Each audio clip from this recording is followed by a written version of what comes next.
Delhi, Maharashtra and Uttar Pradesh all are on high alert. An explosion near the Red Fort has left the nation stunned. RDX, weapons and something far more disturbing has been found. But who's behind all this and what's going on in the capital? How did the names from the most respected professions surface in this web of suspicion? And what kind of conspiracy is this? One that blurs the lines between intellect and insanity. So hello and welcome. You're watching Next IAS English. Today, let's decode the Red Fort story piece by piece. Let's go few days back. In Gujarat, there was this man, there was this doctor who was arrested, who was preparing rich in poison and had surfaced food markets. The Gujarat Anti-Terrorism Squad, ATS, has recently arrested 3 ISIS terrorists, including a doctor accused of plotting a large-scale terror attack using weapons and toxic chemical agents. Now, Gujarat mein 3 suspicious aadmi, including a doctor, were held by the Gujarat Anti-Terrorism Squad, and they were planning and plotting something big. After that, few days after, a bomb scare in Bengal after live explosives found in Murshidabad field. A bag containing live crude bombs was found in Murshidabad. West Bengal raises serious security concerns ahead of upcoming elections. Authorities have heightened vigilance and launched investigations to maintain law and order in the sensitive border district. Now, again, same story, a different place. Explosives were found in Murshidabad. Now, the story doesn't end here. Trust me, we have more to go. Moving forward, in Faridabad, Jammu and Kashmir cops recovered AK-47 and 350 kgs explosives. Do you know how much amount is that? In Pulwama attack, there were 80 kgs explosives and 350 kgs explosive. What damage could have they done if they would have went to somebody's hands who had bad intentions? Moving forward, it doesn't end here. Again, a AK-47 rifle was recovered from an ex-doctor's locker at Anantnag Medical College. Srinagar police have taken the accused Dr. Adil Ahmed Radar and the rifle recovered from the possession into custody. The cops are interrogating Dr. Radar for further investigation. Now, a noble profession like the doctors who heal people, who save lives, why would a doctor have a AK-47 in his locker? It is again a question to be kept in mind. Constantly there were few people on Instagram, there were few people on different social media sites, they were telling that big conspiracy is about to happen. That is going to hamper our internal security. There were constantly there were clues all over the India. So what were we doing at that point of time? Moving forward, it doesn't end here. 1 month back, on 30th October, a Lashkar-e-Taiba commander in Pakistan, while a rally was held in Khairpur, Tamewali, there the Lashkar-e commander said that Hafiz Saeed was not sitting idle. He was preparing to attack India through Bangladesh. Now, he mentioned that Hafiz Saeed is not sitting idle. He's preparing to attack India through Bangladesh. This statement has been released, and in a rally it has been said, why aren't we taking all these things seriously and why aren't we taking all these things into account? That's my question. We had everything in front of us. What were we waiting for? Moving forward, then again the blast happened yesterday, and we'll go through the details of the blast and then we'll talk more about things like this. So the location was near Red Fort Metro Station, Delhi. We all know that. The vehicle was Hyundai i20 car, and this car was there for 3 hours. So this happened around 6:40 somewhere, and this car was there around 3:30. So for 3 hours the car was standing there, it was parked there, and the casualties have been 13 have been reported, and more than 20 people have been injured. The car blasted and there were explosives inside the car. The explosives were high intensity ANFO, ammonium nitrate fuel oil. The nature was suspected terror Fidei style attack, and then the law invoked was UAPA. We'll talk about this in great detail. Moving forward, damage was fire and destruction on nearby vehicles and structures, and the status right now is forensic and intelligence probes are ongoing, and right now there's a probe of suicide terror attack as well. So people are assuming that it might be a suicide terror attack.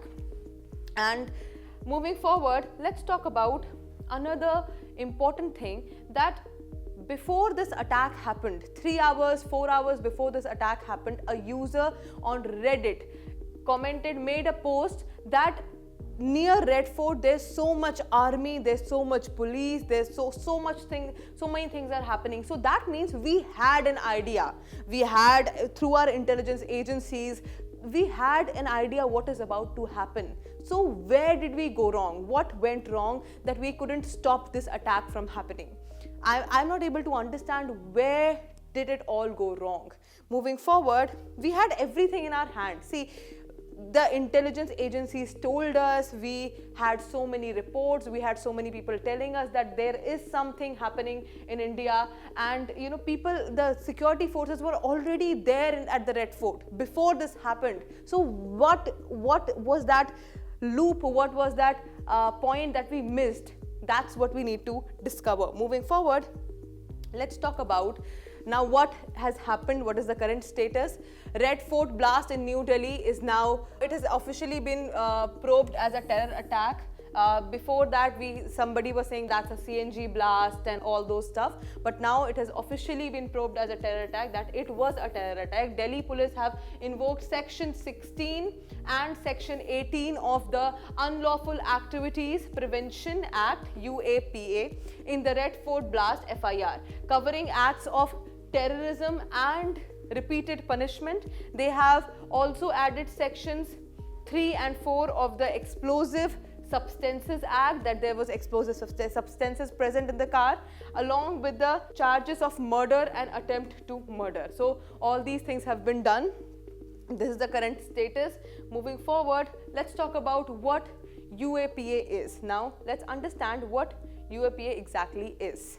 UAPA in the Red Fort blast case, we already know that this has been sanctioned. So understanding UAPA, which is Unlawful Activities Prevention Act 1967, the Unlawful Activities Prevention Act, or UAPA, is India's primary anti-terror and internal security law. It was first enacted in 1967, and initially it focused on unlawful associations. In 2000, after the repeal of POTA 2004 and TADA, UAPA became the umbrella law for counter-terrorism in India. Over time, it has been strengthened through amendments in 2004, 2008 and 2013 as well, and mostly in 2019. The 2019 amendment in particularly is significant because it allows the government to designate individuals as terrorists, not just organizations but individuals also. Now this change was made to help agencies act swiftly against lone wolf attackers or self-radicalized individuals, a growing trend in modern terrorism. Now the key sections include section 15, which defines what constitutes terrorist act causing death, destruction or threatening India's sovereignty. Then section 35, which lists terrorists as, empowers the center to list individual or group as terrorists and to freeze or seize their assets. Then section 43D5, this which makes granting bail very difficult, ensuring serious suspects remain in custody during investigation. The act also empowers the National Investigation Agency, which is NIA, to take over cases with interstate or international links, as we saw in the Red Fort blast case, where the probe extended across Delhi, Haryana and Gujarat. While UAPA is essential for national security, it is also a little controversial because critics argue that long detentions and low conviction rates are there. Conviction rates are around 27%. Show potential for misuse also. So from a UPSC and policy point of view, the key is to balance security imperatives with civil liberties. For GS paper 3, you can connect UAPA with topics like terrorism, role of non-state actors and legal frameworks for internal security as well. Moving forward, now let's talk about radicalization of academia.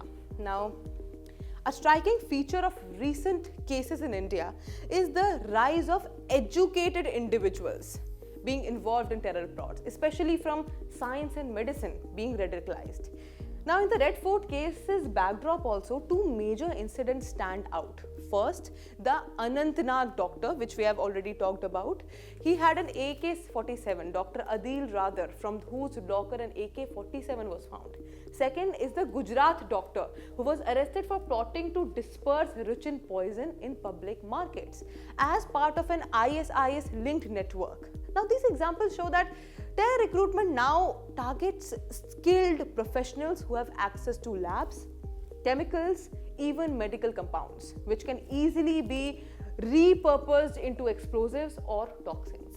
Online propaganda plays a very significant role because radical groups use encrypted platforms to target disillusioned or ambitious youth in universities. According to the NCRB data, there has been a 15% rise in educated terror-related arrests between 2020 to 2024. To counter this, campus-based de-radicalization programs, counselings and academic monitoring are needed, and they're essential. They're the need of the hour.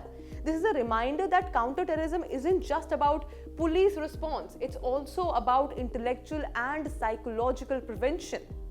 Moving forward, let's talk about what is the UPSC linkage of this whole thing. So, for aspirants, the Red Fort blast connects directly to UPSC paper 3, which is internal security, and it demonstrates key syllabus themes like terrorism, sleeper cells, legal frameworks, interagency coordination, all these things, and also the role of non-state actors. Now, it is a perfect case to study how external terror networks exploit the domestic vulnerabilities. UPSC can test this through multiple angles, and the multiple angles can be the legal knowledge of UAPA, NIA Act, PMLA, key acts, for example, PrEP. So you need to, learn this properly, and especially under the UAPA, it can be asked.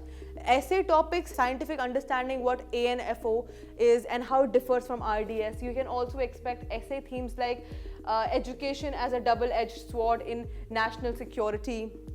So for mains, a question could read like critically examine UAPA's role in curbing urban terrorism while ensuring rule of law. So certain things can be there, okay? And your answers will make them stronger when you add things. The key is to connect current affairs like this blast to the policy level understanding, showing how you can apply current affairs to actual theory. Moving forward, let's talk about internal security and lessons and way forward. Now, what are the lessons, what is the way forward, and what is internal security? This incident exposes new trends in urban terrorism: compact car bombs, chemical explosives, and coordinated multi-city planning. The use of a Hyundai i20 car parked near a high-profile monument for hours shows the adaptability of terror tactics. Groups are moving from border attacks to urban soft targets, malls, metros, heritage sites. The Red Fort blast also reflects the transitional linkages with possible to Lashkar-e-Taiba influence from Bangladesh networks as flagged by recent intelligence. We have already talked about it. Despite prior alerts, authorities missed the red flags, showing coordination gaps between Delhi Police, ATS and NIA. We need AI-based surveillance drones, drone monitoring, and NATGRID, NAT grid integration for real-time tracking. On the social side, community policing and education-based de-radicalization can prevent youth recruitment as well. The policy focus should shift from reactive policing to preventive intelligence, 70% prevention, 30% response. If implemented through smart city security grids, India could actually aim for zero urban terror incidents by 2030. And this was the whole thing. We have discussed multiple dimensions of the topic. We have talked about what was the background, what happened while Pakistan's rally, Lashkar-e-Taiba's rally, what does he say? We have covered the different topics, how radicalization has developed with educational institutes and people who are educated, and how it links to UPSC, and lastly, the internal security and what are the lessons that we have learned. And I think we have covered the topic multidimensionally. You also share what are your views in the comment section below. And I would like to tell you, take few preventive measures like stop, do not go in public places. Right now the situation is in a high alert mode, and do not panic. Please trust the security, please trust our forces, and that is it I would like to say. Share your thoughts about what went wrong in this whole case in the comment section below. That's it for today. I will see you in another deep dive video. Until then, bye bye, take care.